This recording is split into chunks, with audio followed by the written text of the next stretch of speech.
Hey there, I'm live. Let's see if we can get a nice frame of the shot so you can see the surfers. Where are the surfers? There they are. Oh well. I'll put this right here. I'll put it back here. How's that? Oh yeah, there you can see some surfers right there. Hi, I'm Kurt. Welcome to the Good Life Meditation. Hi from Melbourne, Australia. Hi, Mike. Welcome. Sorry, the light's starting to go a little dim. I wonder if I should change it the other way. Although it is nice to be able to look at the surfers that way, isn't it? You can see them out there. Oh, that's not bad. With a pier. That's not so bad. Okay, so you can see one or two surfers. Anyway, welcome. This is my daily activity that I do to remember my principles and objectives that I try to adhere to along the way. Hi, over hallelujah says, hi Kurt. Mike says, it was good the way you had it. Doesn't matter if the content. Okay, you like it this way?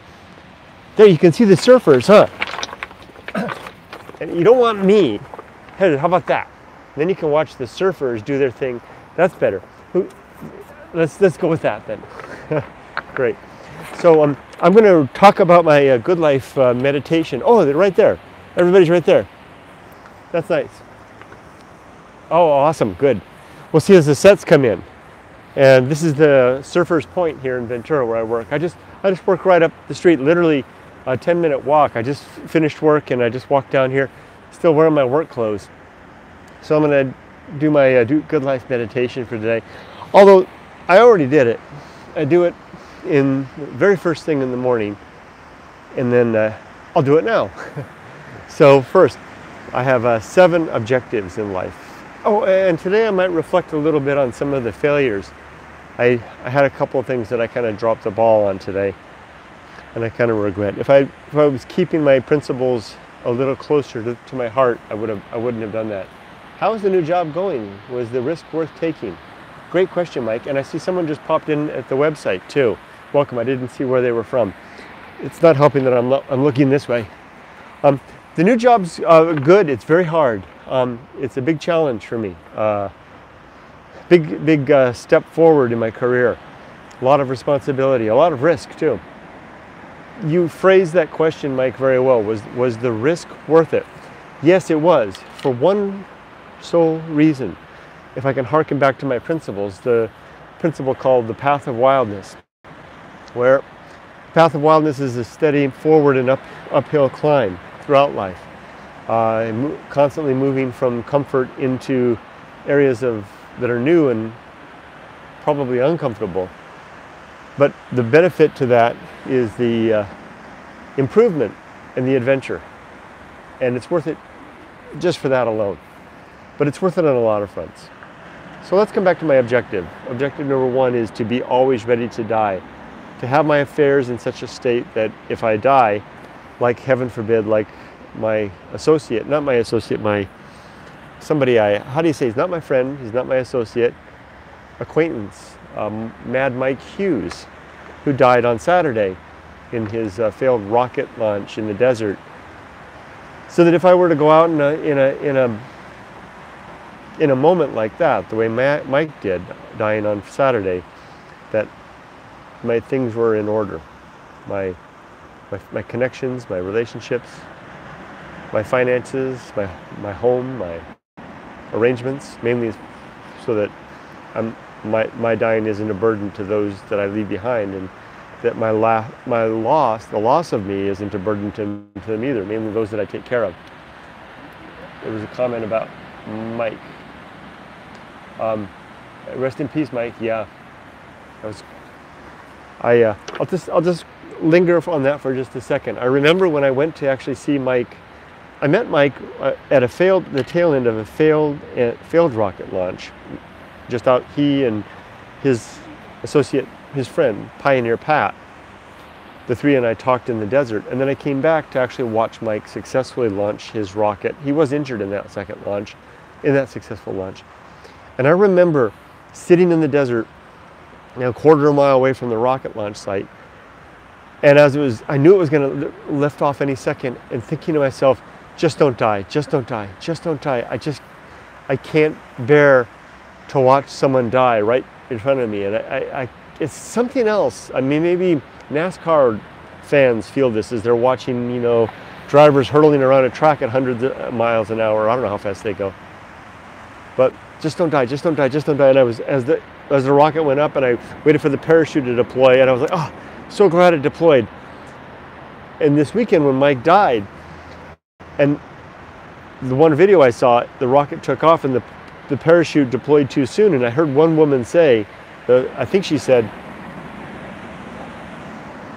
she said like, that's not good, or something like that.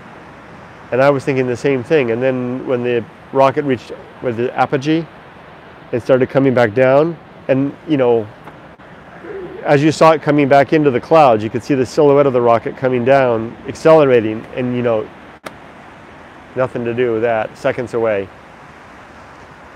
And there was just silence for the most part. You could hear some kids talking who might not quite grasp what had happened.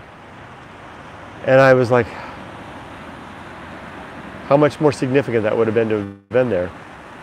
The tragedy, it's you know, but Mike died in a great life adventure, to be sure. I got to give him kudos to that. I hope his life was, I hope it was a good day to die, so to speak. I hope he had his affairs in order and his connections with those he loved in order, and his fame in order, his mission, which I don't know just what that was. It certainly wasn't to prove the earth was flat, because I knew he knew that wasn't the case. That was just a vehicle for publicity. What was his mission? To entertain? No. To draw attention to himself? Maybe. I'm not sure. Anyway, surfers are starting to come in. Right over here. There's a young man and a woman coming in. Second objective is to make good and effective use of my time. They're making very good use of time right there. All these surfers that are coming in, that's a good use of time. Third objective is to be always ready to die. No. To develop and maintain good and sound life principles. There's another surfer girl over there too. When I was a surfer, surfer girls were a rare thing to see. Development and maintenance of good and sound life principles. That's exactly this principles and objectives, right, that I'm talking about right now. I work on them every day. Next is the cultivation of good emotional reactions. I'm pretty good at that these days. It's pretty rare. It's pretty rare for anything to take me off. From Scarborough, Ontario, somebody just visited the website. Hello, welcome. Long time no see. Hi, Richter. I hope you are doing well. Yeah, I am. Thanks for asking. And if you're over at the website, don't forget to subscribe to the website. I'm blogging over there, and you'll get updates when I'm blogging. It's kind of just nonsense blogging right now. I'm kind of warming back up. You know, this whole job change thing. Oh, and someone else just popped in from Phoenix, Arizona. Hey, welcome, visitor 246. Like I said, if you subscribe, then next time you come back, it won't be visitor 246. It'll be your name, and I'll know you were there, and I welcome you. Welcome you. Welcome. Does it feel like I'm stalking? I feel like I'm stalking people sometimes, because I can see when they come into the website. And sometimes I'll pop in and say hi. I got to cut back on that. I'm by myself now. I'm separated from my family. I walk up, and after work I walk around in the beach. I go downtown. I have a dinner at one of the restaurants, and then I'll have a beer and read my book. Oh, what a book I'm reading right now. Wow. Pilgrim at Tinker Creek. How did I get to 56, almost 56, and not realize this? Wow. Harry says, hey Kurt, been following you for a while. Just wanted to say thanks for what you do. Thank you, Harry. I appreciate that. And thank you for dropping by. Pop on over to the website if you like. Join the party. Ain't much of a party, but maybe there'll be more there. But this book is this woman has definitely glimpsed the great indifference. There's a couple of things in here. I'll just read you one real quick as the light dies.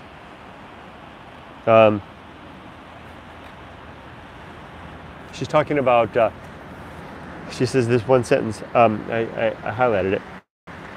Have we rowed out to the thick darkness, or are we playing, it's a game, Pinochet in the bottom of the boat? Have we rowed out to the thick darkness, or are we playing Pinochet in the bottom of the boat? That's it. You know, are we rowing out to see the emptiness, or are we just distracting ourselves? That's that's the principle of distraction that I'll come to a little later in my recitation here. And I saw a comment. Let me touch the button here. I wish the comments would linger long. Rick, of course, says, I really liked your book you sent me alongside the small rock you found in the desert as a place of honor in my apartment. Thank you, and I'm glad I was able to send you the book. I'll send you a book if anybody asks me. Just send me an email, dinnerbytheriver@gmail.com, or softypapa@goingalone.org. Either one will get to me. Okay, back to, I talked about the cultivation of good emotional reactions, then the performance of good actions, just doing good things, pick up trash, hold the door, be nice. The next is the the cultivation of good performance, good actions. Oh, the recognition of true limits and true opportunities, so that I keep focused on the things that I can do and recognize the things that are impossible. Like I'm not gonna see the year 2100. That's a true limit. But I do have the opportunity right now to be a little slower and a little more deliberate in my speech and a little more focused on the things that are important rather than just maybe trying to entertain. Like, highly recommending this book, Pilgrim at Tinker Creek. The waitress at the restaurant I go to most nights, she's a fan of writing, of good books as well. And she's really nice. And she commented how she had a copy of this at one time, and she dropped it somehow off the end of the pier right there. I don't know how she did that, but she did it. And she never got another copy. And so I ordered a copy for her, and I'm going to give that to her next week when I come back to Ventura. Got to, promote the good thinking. You can see the surfers out there. Can you see them just over my shoulder, right there, above my glasses? There's a few out there. One just picking up on the wave right there. Look at that. So classic SoCal right there, isn't that? Oh yeah, looks like a kid, maybe. Let's see how far he or she is going. Oh, and he fell over. Nice. See the island out there? That's Anacapa Island. You can just barely see it out there. So anyway, continuing on, those were the objectives. Let's get on to the principles now, of which there are 23. I'll go fast. Well, why should I go fast? Because one of my objectives is to do one. Oh, that was the last one. I didn't talk about it. The 7th objective is to do one thing slowly. And that one thing now is this. And I'm going to do it slowly. I'm not going to worry about the clock. What else have I got to do? The first principle is the principle of war. To always be after myself for the things that I think are true, to check if they are true. And also to be after the things that you claim are true too. I've got not a debate. There's a guy from the interwebs that's been after me on goingalone.org. He's a member over there, and he's been sending me messages. He's got one video. I've got one video on YouTube that he is determined he wants me to take down. It's a video about my opinion about what Japanese people think of foreigners praying at Shinto shrines. And my opinion basically is that Japanese don't give a damn. They're indifferent to whether we do it. I didn't say this in the video, but I think for the most part, the Japanese find it a curiosity if they see us over there doing this thing, at the shrines. It's like, what's the foreigner up to, right? It's kind of a Japanese thing to do. But they don't care for the most part, because for the most part, they're secular people. But anyway, he's got it in his mind that my video is an affront to Japanese sensibilities, that Japanese are delighted to have foreigners pray at their shrines, and I have no objection to that too. I just think the only point I have is that they just largely don't care. They find it a curiosity. Anyway, he's determined that I take it down. He must have sent me 40 messages today, and he's done all kinds of interesting things. Anyway, what was the point of that? Why did I say that? Because I was talking about war. Oh, war. The reason I welcome him to do this is that he has brought the war to me. He's warring against my position, and I welcome that. And I told him, I said, please, if you can show me that my opinion, because this is just my opinion about the Japanese, if you can show me my opinion is wrong, I will take the video down or change the title or whatever you like. He hasn't been able to do that yet. And I think I'm being fair. So war, that's my first principle. The second principle is the principle of reason, which is the instrument of war. And reason has three sub-principles: honesty, objectivity, and doubt. Doubt is more of a virtue. And so if that guy's going to come at me to tell me that my video needs to come down, he's going to have to do it through reason, not just an emotional appeal. And for the most part, he has not done that. Mike says, Kurt, just a quick question. Have you ever heard of Ram Dass? He did a documentary titled Becoming Nobody, and it is about being ready to die at any time. I haven't heard of that. Quick question. Ram Dass. If I have my pen, I'm going to write it down. I'll buy that book. What did you say? It's a book? It's a documentary. Do I have my pen? Ram Dass. Ram Dass. Hashtag 56. If I don't write it down, I ain't going to remember it. So I'm going to have to write it down in my highlighter here. In my picture book. Worth watching. Okay, is it on YouTube? Ram Dass. Thanks for the suggestion. Okay, war reason number 3 is the homunculus. Homunculus is just my substitute for the concept of a soul. I don't think we have a soul. I don't think there's an afterlife. I think once you're dead, you're dead. But I like to imagine that the consciousness of mine is trapped in my head, and the cranium there as like a little guy with running the levers, and I call that the homunculus. And I use that to remind myself that he's trapped. When I die, he's going to suffocate in there in short order. Not really, but you get the idea. Mad Mike's homunculus went out in a moment, just as he did. After the homunculus comes the home of good and evil. Good and evil, they're not in the 10 Commandments. I mean, maybe there's some good ideas in there, but it's not that they're universal, although some might claim that is. I've never seen anybody able to demonstrate them. There's no good and evil written in a rock. There's no good and evil in the stars. The ocean certainly doesn't give a damn. What does Ann Dillard say? I think I highlighted something here, but she'll say it. I think I can actually quote her to this point. She says, and exploring in fear and trembling some of the unmapped dim reaches and unholy fastness to which those tales and sights so dismally lead. Unmapped dim reaches and unholy fastness. I don't know. I don't like the holy element there. Although she was a believer at the time. She's no longer believing. Oh, here we go. Flinging intricacies and colossi down eons of emptiness. Eons of emptiness. Ah, gee, yeah. Thank you, Annie. Hosea says, hey, I miss seeing your China hike videos. China hike videos? I used to watch those when I was 16 in high school. I'm now 22. China hike? What is that? And thank you, Johanna, for watching. 16 to 22. Wow. What is the China hike? Was I doing that you mean in Japan? Or was that something here? If you elaborate, maybe that'll jog my memory. Okay. I was talking about home of good and evil. Good and evil reside. Our opinions, subjective for the most part, objective when we agree on things. When two or more agree, then it becomes subjective. When it's just one, it's just an opinion. That's my thought on good and evil. So home of good and evil is right there, resides with the homunculus. I imagine the homunculus writing it in chalk in my head, across, because it's chalk because it's not going to last. Scratch it off if someone shows me better. If that guy on YouTube could just show me that my reason, my opinion of my video is unsound, I'll wipe it away and I'll change the title or erase the video. Next is purpose. There are three purpose in my life. Biology, not the science, but reproducing, having a baby. Did that, done there. Good, that's a good job. She's viable. Purpose, virtue. The improvement of the world through an objective means, and a mission. And my current mission right now is one particular project that I'm working on at work, but it's going to come back to this stuff soon. Mike says, watched all of your poetry videos. Oh, the Stoic poetry on the weekend. Very, very touching. I fell asleep to them and had a great rest. Dear Eric, I take it he was your brother. Oh, okay. Mike's touched on something there. I did a series of about, thank you, Mike. Thank you, Mike. I did a series of about a dozen videos. Actually, these are my first venture into podcasts. They're podcast episodes that I also put on YouTube and I also put on the blog called Stoic Poetry. And I really like those. That's the direction I'm headed with the website.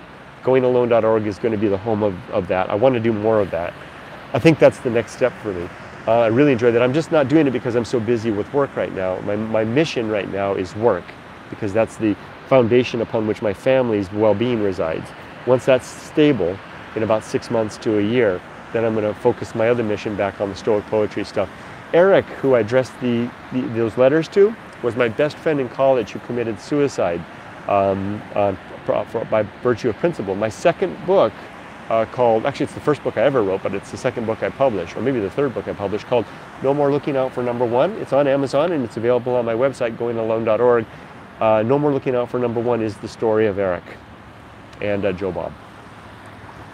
But I use Eric as a catalyst to get the creative juices flowing when I write those Stoic poetry ones. And thanks for watching. I hope the train whistle wasn't too disconcerting. Sorry to hear that.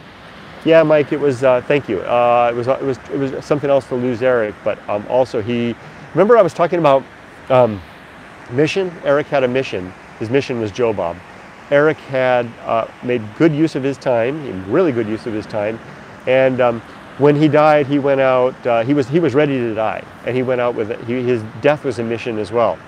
I mean, he basically, kind of, although I'm not an advocate of suicide, I am an advocate of principled living, and I guess to Eric, perhaps principled dying. Anyway, interesting. So next, moving along to purpose, and I talked about that. Next is the atomic principle. Everything is made of bits and pieces. There's no sand, but there's rocks. You and I, this rock is going to dissolve away to, wear away to sand. It was once sand, it's sandstone. Likewise, you and me. We're not here for not very long at all. Next one is the principle of nature. Everything has some particular nature, the way that it is. It's the nature of these surfers to remain out there until the sun goes down, and maybe even a little longer. Great talk. I would like to see more of these live. The beautiful scenery, perfectly accentuates. Thanks, that's a mouthful, your name there. Thank you. As the spring comes on, it'll be getting later. It'll be staying lighter, and longer, and you'll have a better view. It's not going to be just darkness. But I kind of like it this way. Can you see the island out there? Principle of nature, principle of there's a comment. Interpreter. Oh, there's a name from the past. I've known you for a long time. Was sorry to hear about Mad Mike. Kurt, instantly thought of your videos with him when I saw the news. Can't stay up any longer, sadly. But it's great for the updates. See you about Leon. Thank you, Leon. It's great to hear from you. I appreciate your long support. The pirate ride is next. By pirate ride is my idea that there is no free will. I believe that we have a choice to make. We have the freedom to make any choice we want, but the choice that we make is the only choice we could have ever made. Unravel that one. I can't prove it. It's my closest thing I have to faith. The next one is the principle of maturity, which has two sub-principles: wisdom and fortitude. We gain wisdom through our mistakes. We use fortitude to make sure we don't repeat those mistakes. Combine those together and you have maturity. Next one is the principle of social principle. We're social animals. We need one another to survive. Mike says, love that one, Kurt. It makes sense to me. Oh, I'm glad you like that. And that's why I do this. Getting that kind of feedback helps me to say, oh, okay, well, maybe that's a good one. Maybe that's a keeper, right? Or if someone says, oh, that's a crap idea, Kurt, well, then I'll listen to that. Show me some reason why it is, and I'll give it away, or I'll give it up or change it. So if you hear something I say that sounds like crap, please say, Kurt, that's crap, and here's the reason why. I appreciate that. Next one is the social. I talked about the social principle. We're social animals. Oh my gosh.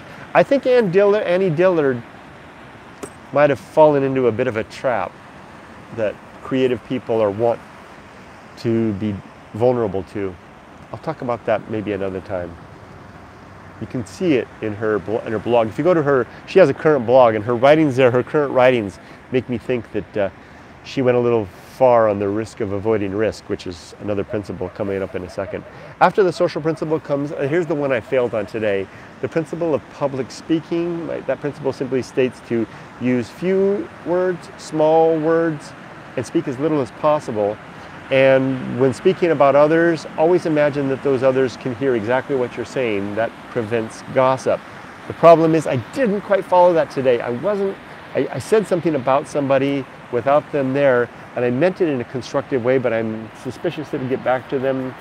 And it wasn't gossip, and it wasn't criticism. It was more of a report. Oh well. That comes to another principle I have, which is called the principle of the bullseye aim. This is the third from the last. Bullseye aim says that when I'm trying to do something, I'm usually not going to hit the bullseye. I'm going to be off center a little bit, and not quite making this report and saying something that probably I should have worded it differently is an example of bullseye aim. Shoot, didn't quite hit this bullseye, a little bit off. Oh well. Next is the principle of the Feast of Offal. I could go on forever about the Feast of Offal. It's just the idea that we sometimes get upset, explode, vent, give our upset and filth and our angry emotions on others, and they take it personally, and then they share that with others, and it's just this filth that passes on and on. All the offal, of course, being the stuff that's left over in the butcher's art, feet and toenails and hair and things like that, and teeth, and you grind it up in the grinder and make sausages. We have our offal too, the waste of byproduct of our living that we push off on others who don't deserve it, and then they take it seriously and makes them upset, and they push it out their offal off on others too. And I try not to engage in that by not giving out the offal, by controlling my upset, and then when I do see other people doing it, by not taking it too seriously. Tokyo Sam, wow. Don't be stressed, Kurt. You gotta learn to vent to somebody. Good advice. Long time no see. Hey, Tokyo Sam. I got a beef with you. You were here. Actually, you were down there, and we never got together.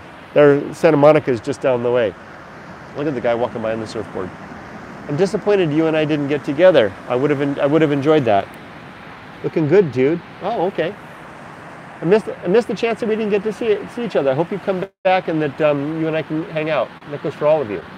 Mike says, I remember, Kurt, I think it was you that when you were young, you said you may have seen Bigfoot, but later on you had a different view of it. Yeah, that's me. That's one of the reasons why I'm such a skeptic, because I remember convincing myself that I saw Bigfoot and telling that story for decades.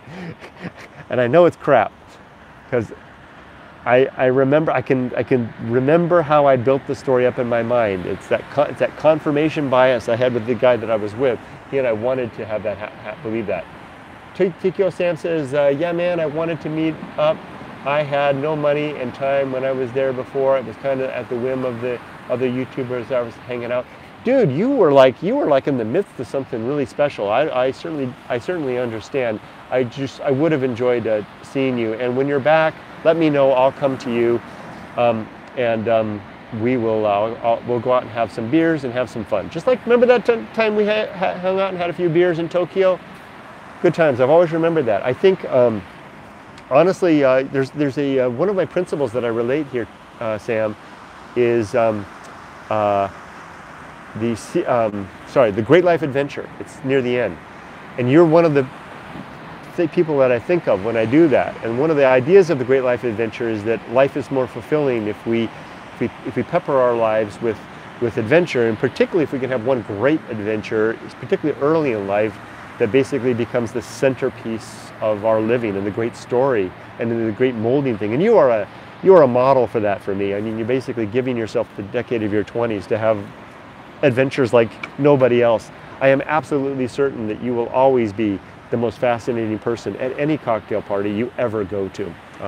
You're kind of a role model to me in that way. Hey, let's look at that. Look at the sunset a little bit there. Let's put this right here. Or is it better this way? Oh, you can see the lights, but let's watch the sunset. I'm going to wrap this up as best I can, because before it's just a darkness. The temperance is the next one. Temperance has 3 sub-principles: suffering, simplicity, and apathy. Suffering because we suffer when we deny ourselves what we want. Simplicity because the simple life is the temperate life. And apathy because apathy, recognizing what is not within our control, is is an important part of being able to temper our emotions. If, for example, it starts raining right now, that's not within my control. I'm not going to get too upset that I don't have my umbrella. But you know, what use is it to rail against the weather if you're not prepared and you had no foresight? Anyway, I could go on. The next one is after temperance is the principle of distraction. Remember Annie, it's too dark for me to read. In the book that I was just citing, she talked about, are we rowing our boat out into the darkness, or are we playing games at the bottom of the boat? Playing games at the bottom of the boat is an example of the principle of distraction. We distract ourselves in life, throughout lives, with entertainment and family and friends and career and school and all that kind of stuff, all so that I think, so that we don't have to see what really isn't out there. That's the purpose. That was the message in my book, Going Alone, that there is a great emptiness out there that just doesn't give a damn. And Sam says, and Mike gives a sad face, and Sam says, hi son, hey son, well, I get to be a hey son. And Sam says, dude, what was like-minded people attract, what was it? Like-minded people attract each other, you and I, like family, but like our alone time. We both are very reflective on life, and we don't sweat the small stuff. Agreed. Yeah, I think we're the same tribe. Next one after the principle of distraction is the principle of the agency and the great indifference. What is it that we're distracting ourselves from? We're distracting ourselves from the emptiness out there. Now, oceans aren't so good. Deserts are best. Go way out in the desert, a moonscape, far enough out, way beyond any touching of humanity or anything like that. And there's an emptiness out there that I think you can perceive. I know Anne Dillard perceives it in this book. Thoreau perceived it, Emerson perceived it, a whole host of other authors have perceived it. I call it the great indifference. You could also call this just the idea that there is no God, that the universe doesn't care, that basically all we've got is one another. Circling back to the social principle, we need one another to have a meaningful life. Now coming back, the agency part is the us. And Sam says, you're a model for me, dude. Unlike most guys, you've been with your wife this whole time, made tough move across to see you with your family, and you keep moving forward on what you like, isolation. Thanks, Sam. Yeah, I am, well, that's because I know, when will the next live stream be? Okay, I'll get to that in a second. 33 years, that's right, Mike, 33 years with my wife.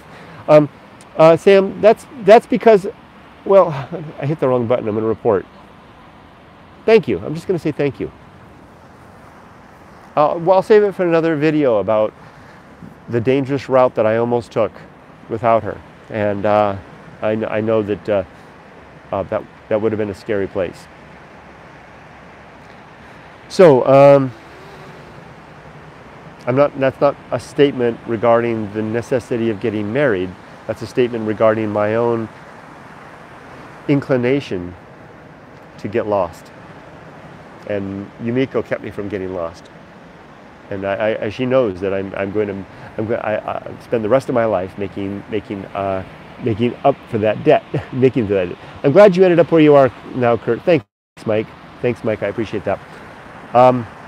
Welcome to the live chat. Okay, I'm gonna moving along from the agency and the great indifference to the path of wildness, which is how all this started. Back in Japan, I came up with the path of wildness. Kind of a small book. That was the first chapter that became Going Alone. Even though it's midway through the book, that was the nucleus around which the entire book was built. The Great Life Adventure was just my response to those who were afraid, who wrote to me and were afraid to try adventure. And Sam, that's again a model. You are a model of the path of wildness, not the Great Life Adventure, of the path of wildness, of the willingness to assess our situation, a willingness to recognize that we wanted something different and new and interesting, and a willingness to push forward, to take in the facts, push forward, accept the risk, and go for it. What an example you are in that, Sam. That is the path of wildness. And I've only got like a handful now, down to, after that is the risk of avoiding risk. Two ideas. One is that there's the surface level risks in life, you know, getting an education, a spouse, a good job, a house, a 401k, and all that. And there's also the risk of not pursuing the dreams that we have. And going for one or the other to the benefit, to the exclusion of the other, is great risks. I mean, going for just for the sane and sober life, you may be wondering, wow, is there more? going just for the risky life, you may be feeling, or I should say me. I don't want to talk about you because I don't know if this. I don't want to be that kind of guy that's saying this is for you. But for me, if I just went for the adventure life, I think that something deep would have been lacking in my life as well, hearkening back to my debt that I have for my wife. So I try to balance those two, and it's a difficult thing, but that is the result of the life that I've had, where I've had a lot of adventures, but I also have 33-year marriage and an adult grown daughter and all the connections and all that kind of stuff. The biggest risk in life is playing it safe. Yeah, Sam, I agree. That's why I call this the risk of avoiding risk. That speaks to the risk of avoiding the deep level risk of trying to live a self-actuated life and just going for the safe stuff, right? I think, Sam, you're absolutely right. I'd rather err on the side of risk. Now closing in on the end here, risk avoiding risk. Next, after that comes oh, I forgot about one a little further back. That was the best seat in the house. Don't want to be anyone else, be anywhere else, or be doing anything else, but be happy with who I am, where I am, and what I'm doing, all the while trying to make things better. Difficult balance, kind of a Zen type of a thing. Now that was a little further back, but I skipped that one. After the risk of avoiding, the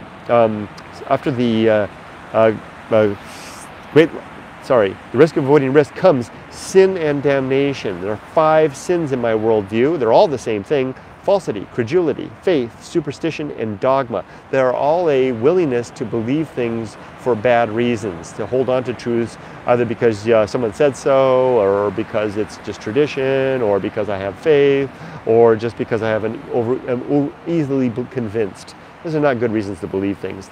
The damnation part comes in living a life believing stuff that isn't true, sin and damnation. Now closing in on the end, the home stretch here. The Great Life Adventure, I talked about that enough as well. Witness my friend Sam here. He's a poster boy for the Great Life Adventure.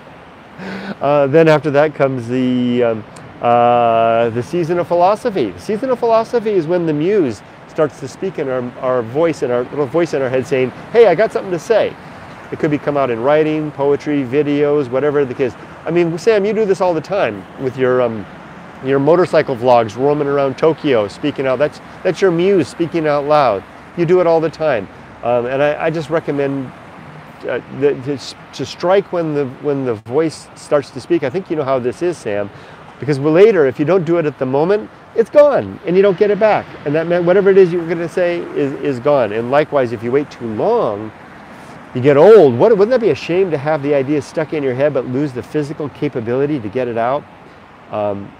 Because you waited too long, have the message and can't get it out before you die. And that comes to the near the end here. That comes to the complete oblivion. Yeah, I agree. I figured you would, because I think you know. I think the muse speaks in your head. Isn't it funny, Sam, how sometimes the muse, you kind of want the muse to show up and the muse isn't there? It's a fickle thing. But I know some tricks to get the muse out. Namely, for me, it's going to Siberia Ghost Town and sitting under the bridge. Anyway, the last few are the complete oblivion. When we die, there's no final reunion with the ones we loved or the ones who passed before. There's no final reconciliation with anybody because we're dead. And there's no final justice because I don't believe there's any God and any justice giver. There's no archangels that are gonna set things right. So it's important that during this life to make up, to seek the relationships with those that we want to have relationships, to reconcile where we can, and to seek justice within our means. And someone just popped onto the website from Cedar City, Utah. I love Cedar City. I've got a story about Cedar City sometime I'll tell about about dying in an auto accident out there. Cedar City is a great place. Go Cedar City, and welcome to my website. If you subscribe, then you won't be a visitor 563, you'll be whoever you are. Hi Kurt, that was me. Oh, hi Darren. Hi Darren John. It's nice to see you. Welcome to the website. And someone else just popped in from, oh, I know who that is, from Scarborough. Hi there, I know you. Now, the next thing, I got 3 or 4 left, is after the complete oblivion. We talked about, the season of philosophy. Next is the bullseye aim. I talked about that already. Try to hit the mark, but don't always make it. After that comes the uphill climb. I also call that the open ocean swim. That's because I like to swim in the ocean, and soon I'll be swimming out here in the ocean. And when you're out there in the ocean, it's a little bit spooky. The waves are choppy. There's things and there's animals down there, and it can be a little choppy. So I try to imagine life as kind of like swimming through the ocean, trying to keep my cool in the midst of all that. And the last one, arena and utility. I made it. And it's dark. Let me just step out here a little bit under the beach.